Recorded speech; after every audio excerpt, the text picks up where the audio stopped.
On va donc pouvoir attaquer directement maintenant la fameuse vente de ce produit.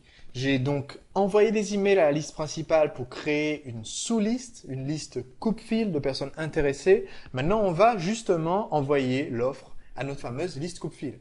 Alors, vous allez voir que le premier email de la série est extrêmement simple. Le premier email de la série est simplement intitulé préfixe, donc le préfixe qu'on a tiré du nom du produit, en l'occurrence pour l'exemple que je vais vous donner dans ce fichier. Technique avancée de séduction 2.0 a comme préfixe TAS 2.0. Séduire le client aurait comme préfixe SLC, persuasion par email comme préfixe PPE. Donc le préfixe juste pour que les mails de cette série soient facilement reconnaissables par mon prospect. Et ensuite, c'est maintenant. Donc on utilise exactement le titre qu'on avait promis à notre prospect, qu'on allait lui envoyer. Si on remonte un petit peu plus haut, on annonçait à notre prospect, après-demain, je vous envoie un email intitulé préfixe c'est maintenant. Donc on lui envoie exactement le jour promis à l'heure promise, le message avec le titre promis. Comme ça, on est sûr qu'il ne peut pas le louper.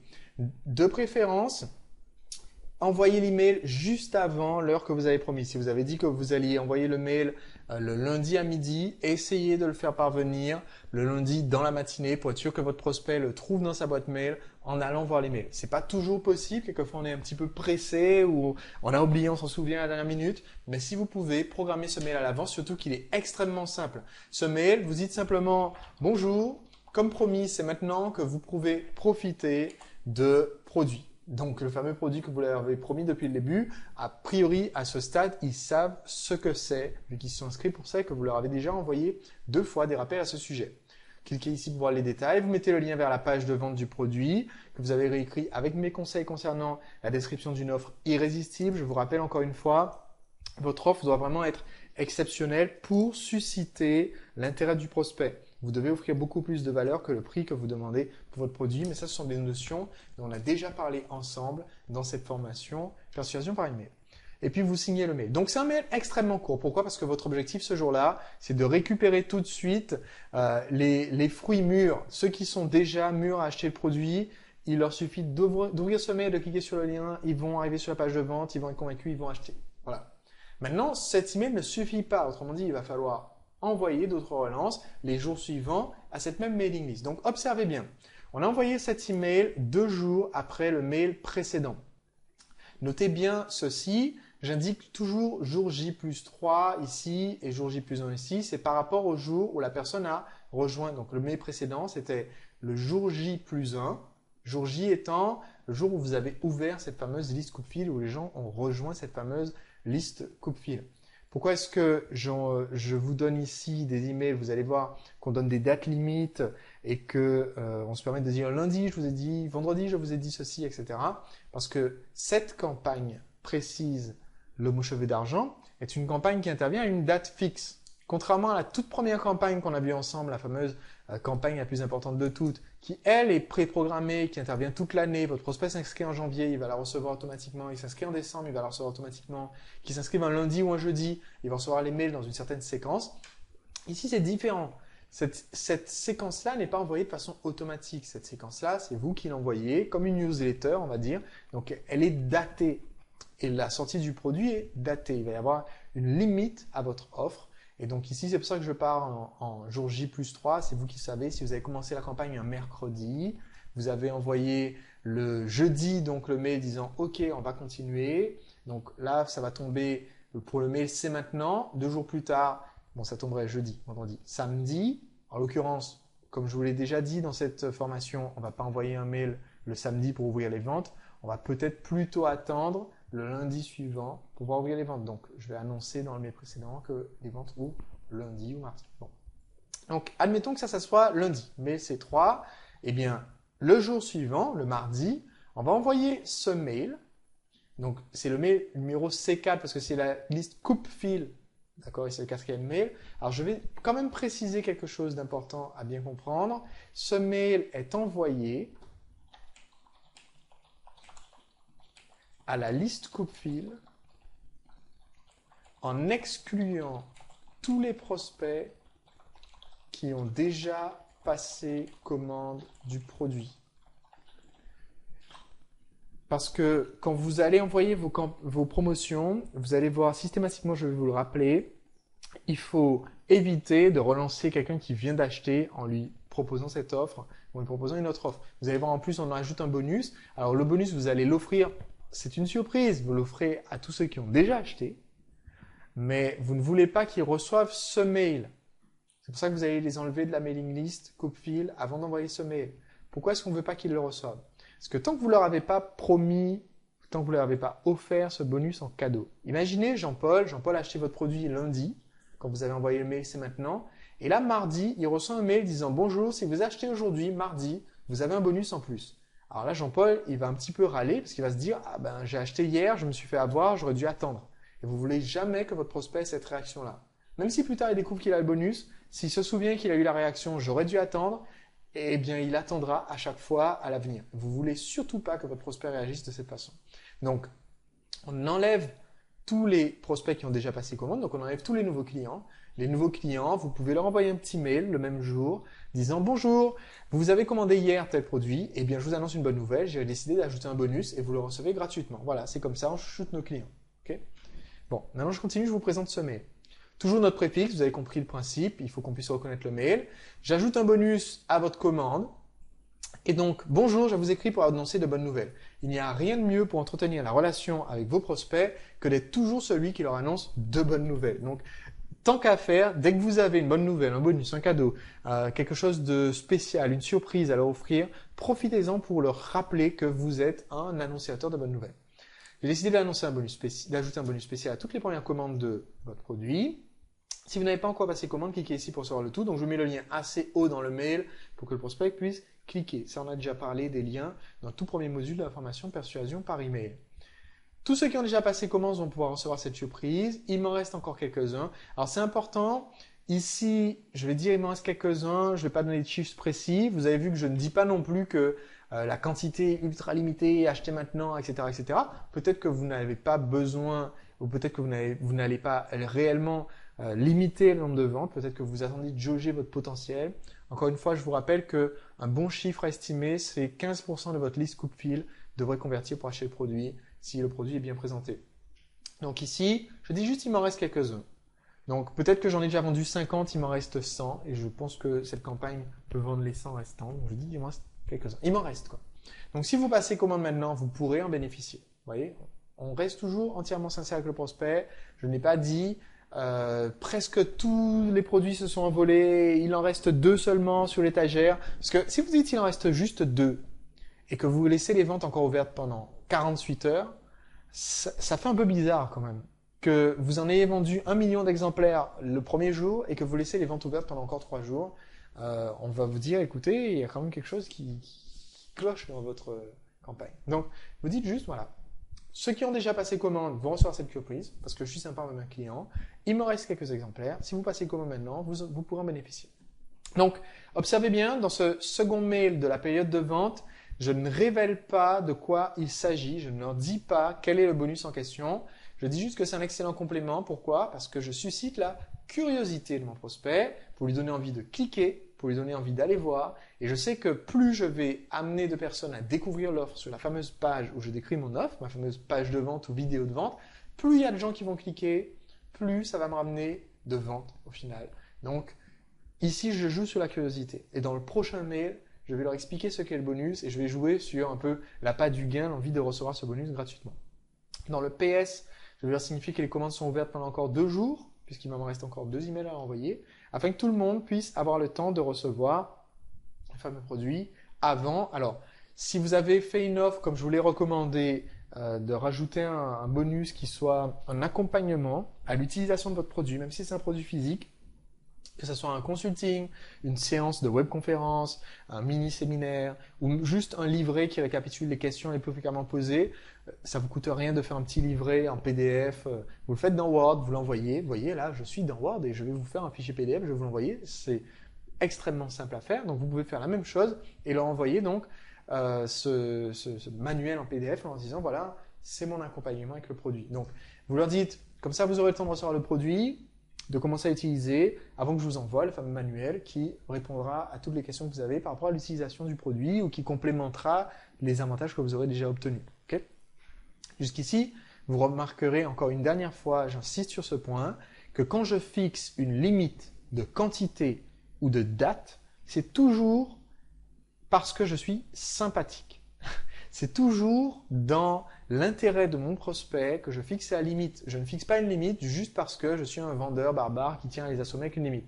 Ici, en l'occurrence, observez bien, ce que je dis, c'est j'ouvre les commandes pendant 2 jours et ensuite je ferme. Comme ça, la semaine prochaine, on va faire la webconférence ensemble. Tout le monde aura déjà reçu son produit et comme ça, vous allez en tirer le maximum. Et voilà, je me mets dans une position de service rendu à mon client. Je me mets pas dans la position du vendeur qui dit « Attention, attention, il reste 2 jours, achetez maintenant !» Si je faisais ça, évidemment, je m'attirerais plus de foudre et d'inimitié que d'affection de la part de mes clients. Et voilà, donc maintenant on va passer à la dernière phase de cette période de vente. Le mail suivant, on va avertir le prospect qu'il reste un temps limité. Donc ici, le préfixe, comme d'habitude, plus que 24 heures. Et ici, c'est très simple. Bonjour. Demain soir à minuit, alors c'est pas nécessairement minuit, mais essayez quand même que ça soit la fin de journée. Et quand je dis la fin de journée, il y a 2 points importants à noter. Le premier, il faut que ça soit la fin de journée du point de vue de votre prospect, qu'il ait eu le temps de cliquer. Donc, j'aime bien que l'heure limite permette à tout le monde d'avoir eu le temps de rentrer chez lui après le travail et de passer commande. Donc, au pire, je ferme à 18 heures. S'il faut vraiment que je ferme tôt et que j'ai autre chose à faire le soir. Sinon, j'essaie de fermer à 20h, 22h ou minuit. Minuit, c'est une heure symbolique. C'est pratique. 2 choses importantes à savoir. La première, si vous annoncez une heure à laquelle vous fermez la proposition, vous devez fermer cette proposition pile poil à l'heure. Donc, soit ça nécessite, si vous faites votre site, si c'est quelqu'un qui fait votre site pour vous, pardon, si vous avez un webmaster, de lui dire, écoutez, à minuit, programme-moi un truc pour que ça ferme la page. Voilà, comme ça, c'est bon. Soit à minuit, vous revenez, vous vous connectez, vous fermez la page.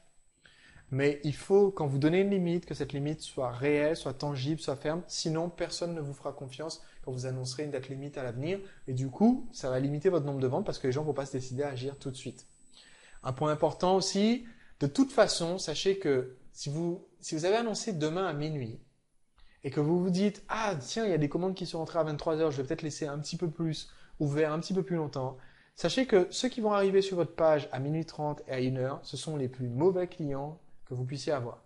En général, les clients qui vont arriver juste à la limite ou dans les 5 minutes qui suivent la limite sont les plus mauvais clients. Par exemple, sur une de mes formations, il m'est arrivé de faire une offre spéciale qui expirait à minuit. Donc, il y avait un certain nombre de choses supplémentaires qui étaient offertes avec la formation. Je diminue jamais les prix parce que c'est pas ma façon de faire. Je vous en ai déjà parlé, mais j'offre quelquefois des choses en plus pour inciter les gens à agir et parce que ça correspond à leur secteur d'activité, par exemple. Eh bien, j'ai eu plusieurs commandes qui ont été passées dans les dernières minutes. Dans les 5 dernières minutes, je pense que j'ai eu pour 10 000 € de commandes. Quasiment tous les remboursements qui sont arrivés sur ce produit dans les jours qui ont suivi provenaient des gens qui avaient attendu la dernière seconde pour acheter le produit. Parce que ce sont justement les gens qui sont les moins convaincus, qui se disent je vais peut-être le prendre et puis profiter de la garantie. Voilà. C'est les gens qu'il aura fallu pousser, tirer, harceler pour qu'ils finissent par acheter le produit. Donc ça ne vaut pas le coup de ne pas tenir promesse et de laisser ouvert à 1 heure du matin alors que vous aviez dit minuit. Donc tenez votre engagement quand vous donnez une date limite, j'insiste là-dessus. Alors, voilà, c'est très simple ce mail. Bonjour, demain soir à minuit, prends fin à ma proposition spéciale pour recevoir produit, plus le fameux bonus que vous offrez en complément. Pour recevoir le tout, cliquez ici. Donc ici, voilà, vous mettez le nom du produit, vous mettez le nom du bonus en question, vous mettez le lien, c'est vraiment un mail très simple. Comme vous pourrez le découvrir en cliquant sur ce lien, donc on donne envie de cliquer, j'ai décidé d'ajouter tel bonus quand vous commandez des produits. Donc encore une fois, il n'y a qu'à remplir les blancs. Tout simplement parce que, et là, observez bien ce qu'on va faire. Imaginons que je vende un produit qui va résoudre leur mal de tête, d'accord? Je vais en vendre des pilules ou je vais vendre un atelier de shiatsu par exemple. Tout simplement parce que cet atelier de shiatsu va vous aider à relaxer vos tensions intérieures et à vous défaire de votre mal de tête chronique. Et je pense donc que ça sera un excellent complément de recevoir également, ça peut être par exemple le livre que vous avez écrit sur les douleurs, tel livre que j'ai écrit qui vous permettra de vous relaxer au quotidien en découvrant des méthodes simples provenant de l'Inde ancienne et qui vont vous aider donc à éviter que ces douleurs reviennent à l'avenir. Ce livre est normalement vendu à 27 €. Eh bien, c'est un cadeau, mais il faut vous dépêcher parce que je ne prendrai plus la commande si elle arrive après demain à minuit. Et quand vous dites ça, vous devez vous y tenir. C'est un impératif absolu. Et là, vous dites, commandez maintenant le produit avec tel bonus qui est offert. Donc, encore une fois, vous reprenez et le lien. Et ici, avant de terminer le mail, on va faire deux choses importantes. Comme toujours, votre commande est couverte par ma garantie. Vous décrivez la fameuse garantie. En l'occurrence, chez moi, c'est vous pouvez demander remboursement à tout moment pendant tant de temps et vous êtes absolument certain que vous allez être remboursé à 100% si vous n'êtes pas satisfait. Ça peut être une autre garantie. Ça peut être vous m'envoyez le chèque, je ne le dépose pas à la banque pendant tant de temps. Comme ça, vous avez le temps d'être sûr que vous êtes satisfait. Voilà. À très vite. PS, ces commandes seront encore ouvertes. Alors, j'avais dit pendant 2 jours seulement dans le précédent email. Donc ici, jusqu'à demain soir seulement, afin que tout le monde puisse avoir le temps de recevoir le produit avant justement ce fameux bonus d'aide, d'accompagnement que vous offrez. Pour recevoir le tout, cliquez ici et vous rappelez à nouveau le lien. Vous voyez, j'ai ici rappelé le lien au total 3 fois dans le mail, mais ça reste un mail très très simple, très facile à personnaliser. Et maintenant, donc, on a envoyé ce mail la veille de la fin des ventes. Il nous reste donc à envoyer le mail le jour J, le dernier mail de la séquence. Donc ici, c'est le dernier mail de notre séquence de vente pour le mot cheveux d'argent. C'est un mail qu'on va envoyer dans un format un peu différent. Souvenez-vous que je vous ai souvent recommandé d'envoyer vos emails au format HTML. Celui-ci, on va l'envoyer au format texte. Donc, vous trouverez dans votre outil d'autorépondeur toujours le choix entre envoyer des emails au format HTML et au format texte. Ici, je vais l'envoyer volontairement au format texte, juste pour qu'il y ait une différence notable entre les deux mails, une différence de perception, on va dire. Pas de préfixe dans le titre. Dernier appel de la part de Sébastien. J'essaie juste de faire en sorte que ce mail, on ait vraiment l'impression que je l'ai tapé avec mon Thunderbird ou mon Outlook depuis mon webmail Orange. Enfin, je fais juste en sorte, quelquefois, je peux changer la police, juste pour qu'on ait l'impression que voilà, j'ai juste tapé ça sur mon ordinateur rapidement pour les avertir. C'est un format un petit peu différent, tant que possible. Sinon, vous vous simplifiez la vie, vous le faites comme les autres. Ça, c'est une petite subtilité supplémentaire. Bonjour, c'est les derniers jours, ne laissez pas filer votre chance, je mets le lien. Ici, c'est un mail très bref pour les motiver. Ça, c'est le mail pour les procrastinateurs, ceux qui remettent toujours à demain. Donc, je leur dis, si vous êtes comme moi, vous avez une liste de 2000 choses à faire quand on aura le temps d'y penser. Je sais ce que c'est, donc c'est pas grave si jusqu'ici, vous avez procrastiné, vous avez remis à demain. Mais bon, c'est ce soir que prend fait ma proposition de vous envoyer. Et ici, je décris le contenu. Donc, vous devez vous envoyer 2 DVD, un CD, un paquet de pilules, une machine à tondre le gazon et des graines pour faire pousser votre nouveau potager. Je vous envoie tout ça si vous décidez de tester le kit du super jardinier. Cliquez ici pour recevoir le tout avec le lien. Voilà, je termine simplement en leur disant les bonus que j'offre en ce moment seront plus accessibles après ce soir à minuit. À tout de suite, je signe et voilà. À ce stade, vous avez terminé l'exécution de la campagne L'homme aux cheveux d'argent. À ce stade, vous avez récolté toutes les ventes lors de l'exécution sur la subliste. Et ce qui est très intéressant, c'est que comme vous l'avez exécuté cette campagne sur une liste Copefil, vous n'avez pas lassé les prospects de la liste originale et vous avez tout le potentiel pour faire d'autres offres par rapport à ce même produit assez rapidement parce qu'en fait, vous l'avez déjà envoyé cette offre à des gens qui sont dits intéressés. Ceux qui ne se savaient pas encore intéressés, un peu plus tard, peut-être qu'ils vont changer d'avis. Donc, vous allez pouvoir offrir une autre campagne pour le même produit. Et donc, c'est pour ça que c'est très intéressant que dans cette formation persuasion par email, on voit plusieurs types de campagnes différentes parce que justement, vous pouvez faire plusieurs campagnes pour le même produit. Alors maintenant, dans le chapitre suivant, ce que j'aimerais vous montrer, c'est un petit, une petite cerise sur le gâteau que vous pouvez rajouter à cette campagne L'homme aux cheveux d'argent pour la rendre encore plus efficace.